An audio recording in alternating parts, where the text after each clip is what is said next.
Thank you. Please, everybody have a seat. Thank you. I hope nobody stayed up too late last night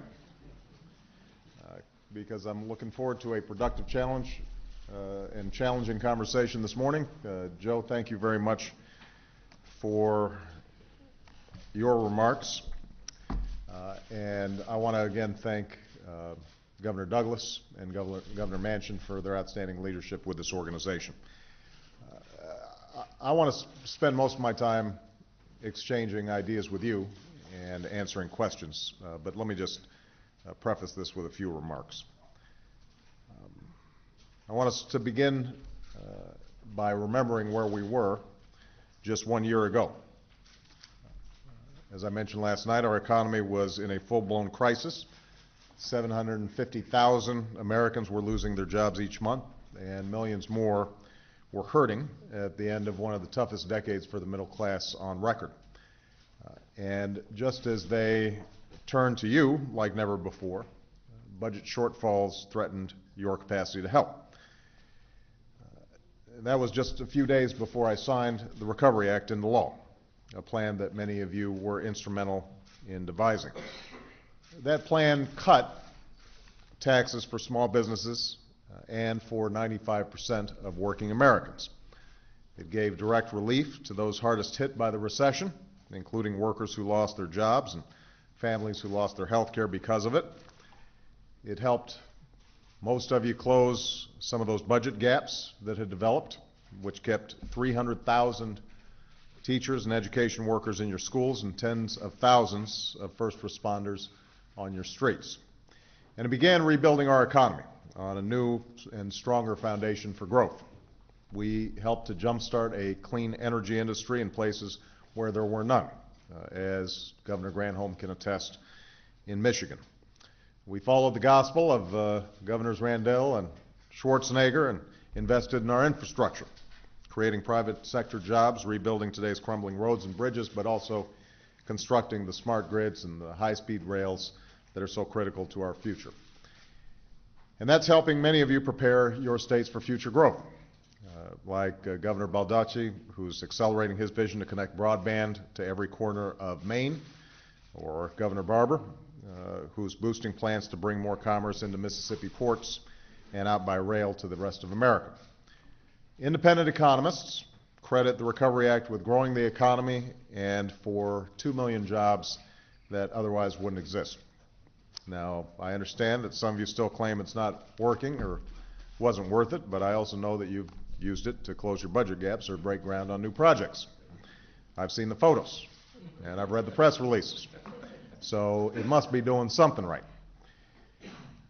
Overall, the economy is in a better place than it was a year ago. We were contracting by 6%, we're now growing by 6%. But I know that your states are still in a very tough situation, and too many Americans still haven't felt the recovery in their own lives.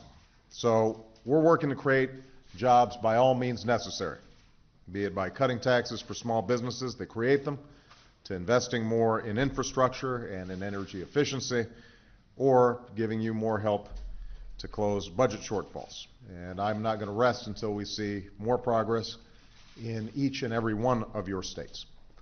As governors, I know you feel the same responsibility to see the people we serve through difficult times. And I know you share my feelings that we've also got a responsibility to think beyond the crisis and build an economy that works for our future, to tackle some of the problems and barriers that have held us back, and to secure our rightful place as the preeminent economy in the 21st century. And that's why we've taken up the cause of better health care that works for our people, our businesses, and our governments alike. That's why we will continue to fight for the cause of clean energy, an economy that will free ourselves from the grips of foreign oil and generate millions of good jobs and good wages in the process. That's why we've taken up the cause of guaranteeing that Americans have the knowledge and the skills and education they need in this new and changing world. You know, America's prosperity has always rested on how well we educate our children, but never has that been more true than it is today. And it's true for our workers as well. When a college graduate earns over 60% more in a lifetime than a high school graduate. This is true for our businesses. when, according to one study, 6 in 10 simply cannot find the qualified workers that they need, are ready and willing to hire. Unfortunately, we continue to lag in several critical areas. Our 8th grade students are 9th in the world in math and 11th in science. In response to assessments like these, some states have upped their game. I want to point to Massachusetts as an example, where 8th graders now tie for first in science around the world. Unfortunately, some states have actually done the opposite. Between 2005 and 2007, under No Child Left Behind, 11 states actually lowered their standards in math. That may make those states look better relative to other states, but it's not going to help our students keep up with their global competitors. When I visited South Korea last year, and I've told this story before, I had lunch with President Lee, and I asked him, what's your biggest education challenge? And he said, my biggest issue, my toughest fight, is that Korean parents are too demanding. They want their kids to learn English in first grade, and so I've had to ship in a whole bunch of foreign-speaking teachers to meet the demand. They want their students learning everything, math, science, foreign languages, all as soon as possible. They want their kids to excel because they understand that whichever country out-educates the other is going to outcompete us in the future. So that's what we're up against. That's what's at stake, nothing less than our primacy in the world. As I said at the State of the Union address, I do not accept a United States of America that's second place. And that means that all of us are going to have to work together to make sure that we are taking seriously the investments we make in our children's future. That's the reason that we launched the Race to the Top, a national competition to spur reform and improvements in our schools. We put $4 billion on the table and challenged states to compete for it, saying that if you embrace reforms that raise achievement, if you track and respond to student needs, if you evaluate and reward great teachers and principals and turn around failing schools, then we're going to help you make those reforms a reality. Many of you and your states already have, and that's why we're going to expand the Race to the Top program. And I want to commend all of you for acting collectively through the National Governors Association to develop common academic standards that will better position our students for success. Many states have already positioned themselves to adopt higher standards. And today I'm announcing steps to encourage and support all states to transition to college and career-ready standards on behalf of America's students. And I know that many of you have had a chance to interact with our Secretary of Education, Arne Duncan, who's doing a terrific job. And I think you understand when you talk to him that this administration is serious about breaking down some of the barriers to reform that have existed in the past. We are tired of arguments between the left and the right, between reformers and teachers' unions. We want to figure out what works, and we want to make sure that we are giving you the support and the resources that you need to implement what works. Now,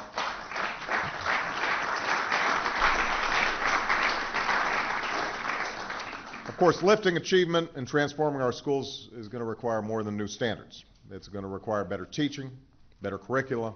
It's going to require better assessments. So we are calling for a redesigned Elementary and Secondary Education Act that better aligns the federal approach to your state-led efforts while offering you the support that you need. Let me just be specific on some things that we're looking to do this year.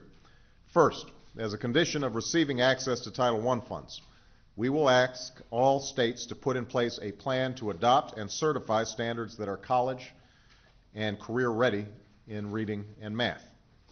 Once you've got those standards in place, you'll be able to better compete for funds to improve teaching and upgrade curriculum.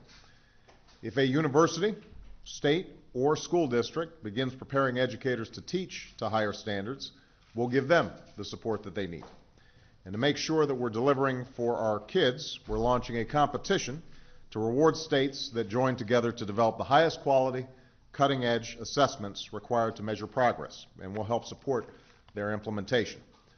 This all goes hand in hand with our efforts to give every American a complete and competitive education.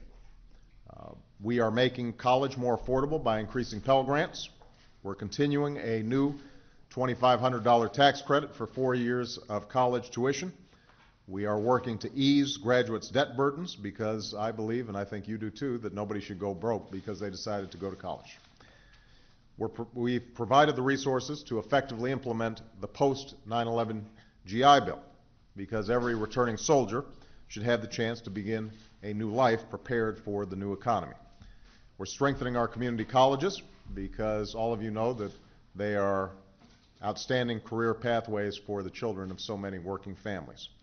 And we're working to reform the student loan program and save tens of billions of dollars that currently go to subsidizing financial intermediaries because instead of having that money go to middlemen, we think it makes sense to spend that money educating the next generation.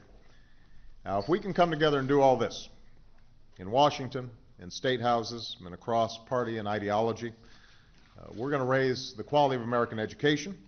We'll give our students, our workers, and our businesses every chance to succeed, and we are going to secure this next century as another American century. Let me just close by saying this. We've been trusted with the responsibility to lead at a defining moment in our history. We've been tasked not only to see this country through difficult times, but to keep the dream of our founding alive for the next generation. That's not something to shy away from. It's something to live up to. And I intend to work closely with all of you, Democrats and Republicans, to do just that. So with that, what I'd like to do is start the discussion. I think that what we're going to do is I'm going to call on Jim and Joe first, and then after they've made their opening statements and remarks, then we'll kick the press out and everybody will roll up their sleeves and we'll get to work. Jim?